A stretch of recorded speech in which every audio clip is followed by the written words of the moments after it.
तो देखो, अब हमें एसी के बारे में बात करनी है। तो एसी में हमने रेजोनेंस कंडीशन पे अब बात करनी है। तो हम क्या देखने वाले हैं कि हमने केस देखा था कि यार VL इधर हुआ करता था, VR इधर हुआ करता था और VC इधर हुआ करता था और VR की डायरेक्शन में ही नेट करंट होता था। तो तीनों वोल्टेज को ऐड करना, VR, VL और VC को ऐड करने से नेट वोल्टेज मिलती थी। तो अगर हमने ये देखा था कि अगर हमारा जो VL है वो VC के बराबर हो जाए तो उस केस में नेट वोल्टेज सिर्फ VR ही आएगा, और नेट वोल्टेज VR है और VR I की डायरेक्शन में है, तो करंट और वोल्टेज का फेज़ क्या हो जाता है? ज़ीरो। वोल्टेज और करंट एग्जैक्टली इन फेज़ हो जाते हैं, जैसे प्योरली रेजिस्टिव सर्किट बन जाएगा वो एक तरीके से। मतलब उसमें जैसे कोई इंडक्टेंस कैपेसिटेंस है ही नहीं। प्योर रेजिस्टेंस में आपको पता है वोल्टेज और करंट इन फेज़ होते हैं, तो वैसी कंडीशन बन गई, प्योरली रेजिस्टिव नेटवर्क की तरह वो बिहेव करेगा। इसी कंडीशन को रेजोनेंस कंडीशन बोलते हैं। अच्छा, और क्या होता है रेजोनेंस के अंदर? अच्छा, हमने फिर इम्पीडेंस ट्रायंगल भी देखा था। इम्पीडेंस ट्रायंगल में हमने ये देखा था कि भाई ये हमारा होता था कुछ R, ये हमारा होता था कुछ XL माइनस XC, और ये हमारी आती थी नेट इम्पीडेंस, जो आती थी निकल के Z is equal to square root of R का स्क्वायर रूट ऑफ R का square plus XL minus XC का होल स्क्वायर। पाइथागोरस से देख सकते हैं। अच्छा, इसको अगर ध्यान से देखें तो हमें ये दिखेगा कि Z की मिनिमम वैल्यू अगर हमें चाहिए तो ये ज़ीरो बन जाना चाहिए, और रेजोनेंस पे ऐसा होता भी है। रेजोनेंस पे हमें पता है कि यार VL और VC इक्वल हो जाते हैं, जिसका मतलब I times of XL is equal to I times of XC, जिसका मतलब XL ऑफ कोर्स किसके बराबर है? XC के बराबर। तो अगर आप ध्यान से देखें तो ये पूरी चीज़ क्या बन जाएगी? ज़ीरो बन जाएगी। और Z क्या बन जाएगा? मिनिमम बन जाएगा। अच्छा, अगर Z मिनिमम बन गया तो इसका मतलब करंट क्या जाएगा? मैक्सिमम। क्यों? क्योंकि जो करंट सर्किट में एंटर करेगा वो होगा voltage applied divide by impedance, और इम्पीडेंस अगर मिनिमम रही तो करंट क्या आएगा? मैक्सिमम। तो रेजोनेंस कंडीशन में Z मिनिमम हो जाता है, इसकी वजह से सर्किट में फ्लो करने वाला करंट मैक्सिमम हो जाता है। और ऐसा क्यों होता है? क्योंकि XL और XC क्या हो जाते हैं? इक्वल। अच्छा, ऐसा कब होगा? फ्रीक्वेंसी क्या होगी सोर्स की जब ये होगा? चलो, XL लिखा है यहाँ पे, XL को लिखो ओमेगा L, XC को क्या लिखो? XC को लिखो 1 by omega C। Omega square is equal to आ गया 1 बाय LC का रूट। ये डेफिनेटली फ्रीक्वेंसी रेडियन पर सेकंड में आएगी। अगर आपको स्क्वायर यहाँ से हटाना पड़ेगा बिकॉज हमने रूट ले लिया है उस तरफ। तो अगर आपको इसको हर्ट्स में लिखना है फ्रीक्वेंसी को, तो आपको पता है ओमेगा को 2 पाई से डिवाइड करना पड़ता है, तो ये आ जाएगा 1/2 pi and 1 by root of LC। So इस तरीके से हम लोग रेट हर्ट्स में निकाल सकते हैं फ्रीक्वेंसी को। अच्छा, तो हम देख रहे हैं कि अगर हमारा ओमेगा 1/√LC हो जाए, इसी को हम रेजोनेंट फ्रीक्वेंसी भी बोल देते हैं, तो हमारा Z मिनिमम होने की वजह से करंट मैक्सिमम आ जाता है। बाकी किसी भी फ्रीक्वेंसी पे करंट इससे कम ही आएगा। और रेजोनेंस के बारे में हमें क्या पता चल गया अभी तक? कि वोल्टेज और करंट इन फेज़ होते हैं। नेट वोल्टेज VR के बराबर होती है, जो कि करंट के एकदम फेज़ में होती है। दूसरी बात हमें क्या पता चली? इम्पीडेंस मिनिमम होती है, जिसकी वजह से करंट क्या होता है? मैक्सिमम होता है। अच्छा, करंट का फ्रीक्वेंसी के साथ ग्राफ बनाते हैं, अलग अलग फ्रीक्वेंसी चेंज करके देखते हैं करंट कितना आ रहा है। तो हम क्या देखेंगे कि अगर हमने ऐसा ग्राफ बनाया जिसमें हमने यहाँ पे क्या रख दिया, यहाँ फ्रीक्वेंसी की एक्सिस बनाई और यहाँ करंट की एक्सिस बनाई, तो यार एक फ्रीक्वेंसी तो ऐसी थी जिसकी वैल्यू क्या थी? 1 बाय LC का रूट, रेजोनेंट फ्रीक्वेंसी। जिस फ्रीक्वेंसी पे करंट क्या मिलेगा हमें? जो भी करंट आएगा वो मैक्सिमम मिलेगा, तो यहाँ पे करंट का मैक्सिमम आता है।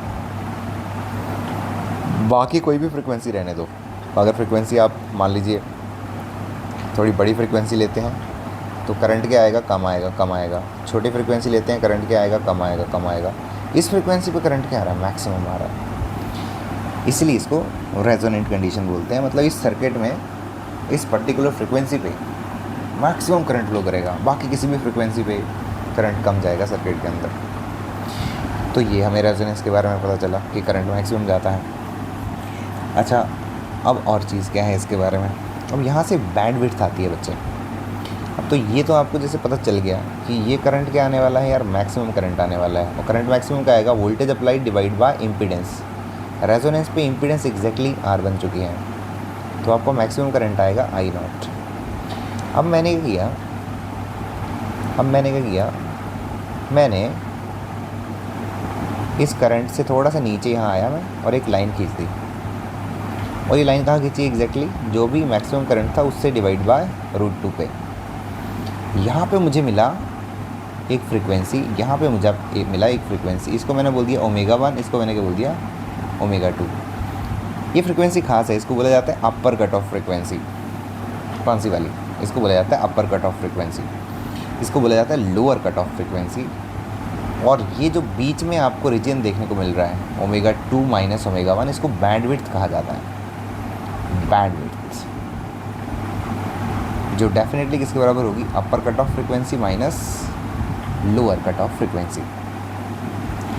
तो बैंडविड्थ की वैल्यू को अगर कैलकुलेट किया जाए तो वो निकल के आती है R/L रेडियन पर सेकेंड में। अगर हर्ट्स में निकालनी हो तो ऑफ कोर्स आपको 2π से डिवाइड करना पड़ेगा। तो ये हमारी बैंडविड्थ होती है। अच्छा, ω1 ω2 की और ख़ास बात क्या होती है, इन फ्रीक्वेंसीज़ पे जो पावर निकल के आती है वो रेजोनेंस वाली पावर का आधा होती है, इसलिए इन फ्रीक्वेंसी को हाफ पावर फ्रीक्वेंसीज़ भी बोला जाता है। दोनों को, ω1 को ω2 दोनों को ही हाफ पावर फ्रीक्वेंसीज़ भी बोला जाता है। हाफ पावर फ्रीक्वेंसी से क्या हम रेजोनेंट फ्रीक्वेंसी निकाल सकते हैं? हाँ, इनका भी आपस में एक रिलेशन है। वो रिलेशन है ω0 resonant frequency is equal to root of lower cut off frequency and upper cut off frequency. ये भी एक वैलिड रिलेशन है।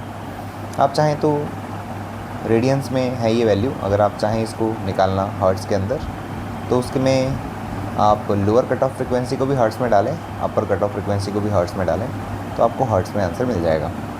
तो ये रिलेशन आ गया बैंडविड्थ का ω2 माइनस ω1 के साथ, अपर cut off frequency minus lower cut off frequency के साथ। और बैंडविड्थ आती कितनी है, वेरी इंपॉर्टेंट, R/L रेडियंस में। और रेजोनेंट फ्रीक्वेंसी का अपर और लोअर कट ऑफ फ्रीक्वेंसी से रिलेशन होता है क्या? हाँ, ये रिलेशन होता है root of upper cut off frequency lower cut off frequency का प्रोडक्ट। अच्छा, तो इसके अलावा और क्या चीज़ें हैं भाई जो हमें जाननी है LCR सर्किट के बारे में, तो उसकी भी एक बार बात कर लेते हैं। तो देखिए, अब हमें क्या देखना होता है कि जो हमारा LCR सर्किट था जिसको हमने अभी तक डिस्कस किया, इसकी बैंडविड्थ होती है ना, दोबारा बोल रहा हूँ मैं, R/L जो किस में होगी, रेडियन पर सेकेंड में होगी, जिसको क्या लिखा जा सकता है ω2 माइनस ω1। अच्छा, दूसरी चीज़ क्या होती है बच्चे, एक होता है क्वालिटी फैक्टर, एक होता है क्वालिटी फैक्टर, जिसको अलग अलग तरीके से डिफाइन किया गया है। कई बार हम इसको बोलते हैं कि भाई resonance frequency divided by bandwidth कर दो। फिर इसी चीज़ को हम बोल देते हैं यार कैपेसिटर के पास जो वोल्टेज आई या फिर इंडक्टर के पास जो वोल्टेज आई रेजोनेंस पे, उसको रेजिस्टेंस की जो वोल्टेज है उस पर डिवाइड कर दो। तो कैसे भी डिफाइन करें, लेकिन फॉर्मूला याद रहना चाहिए, ये आता है 1/R root of L/C। Quality factor का ये फॉर्मूला रहता है जो हमें हमेशा ध्यान होना चाहिए। अच्छा, इसके अलावा और क्या चीज़ है जो हमें पता होनी चाहिए? इसके अलावा हमें ये पता होना चाहिए कि अगर मेरा ओमेगा मान लो ω0 से बड़ा हो गया तो उस केस में सर्किट कैसे बिहेव करेगा। तो बच्चे, अगर मेरा ω0 से बड़ा हो जाए तो उस केस में मेरा XL जो है वो XC से बड़ा हो जाता है, जिसकी वजह से सर्किट किसकी तरह बिहेव करता है, इंडक्टिव। और इंडक्टिव है तो ऑफ कोर्स क्या होगा, लैगिंग सर्किट की तरह बिहेव करता है। और अगर मेरी फ्रीक्वेंसी मान लो ω0 से कम है तो उस केस में मेरा XC हाई रहता है, किससे, XL से। और उस केस में ये कैपेसिटिव बिहेव करता है, और कैपेसिटिव होगा तो डेफिनेटली क्या होगा, लीडिंग सर्किट होगा, वो एक लीडिंग सर्किट की तरह बिहेव करेगा। इसको ग्राफ से भी समझा जा सकता है। देखिए ये मेरा ओमेगा हो गया मान लीजिए, और ये मेरा ग्राफ है जिसमें मैं अलग अलग चीज़ें लेने वाला हूँ वर्टिकल एक्सिस पे। पहले मैंने रेजिस्टेंस को लिया, कैपिटल आर की वैल्यू ओमेगा पे डिपेंड ही नहीं करती है। फिर मैंने एक्सएल लिया, देखिए एक्सएल क्या होता है, omega into L, directly proportional to the omega, तो बढ़ता जाएगा। फिर मैंने एक्सी लिया, एक्सी आपको ऐसा दिखेगा क्योंकि 1/ओमेगा c है। और देखिए ये वो पॉइंट है जिस पॉइंट को रेजोनेंट फ्रीक्वेंसी बोलते हैं, जहाँ पे एक्सएल और एक्सी क्या है, इक्वल हो गया है। और अगर आप इससे बड़ी वैल्यू लेते हो, मान लीजिए इससे क्या लेते हो आप, बड़ी वैल्यू लेते हो ओमेगा से, तो आप देखिए कैपेसिटेंस छोटा पड़ गया, इंडक्टर बड़ा हो गया, जिसकी वजह से आपका सर्किट इंडक्टिव हो गया। और अगर आप फ्रीक्वेंसी ओमेगा से छोटी लेते हो तो आप देखोगे कि एक्सी बड़ा हो जाएगा और एक्सएल छोटा हो जाएगा, जिसकी वजह से सर्किट कैसा बिहेव करेगा, लैगिंग बिहेव करेगा। तो ये भी पैटर्न अपने को एक तरह से पता होना चाहिए। बहुत बहुत धन्यवाद।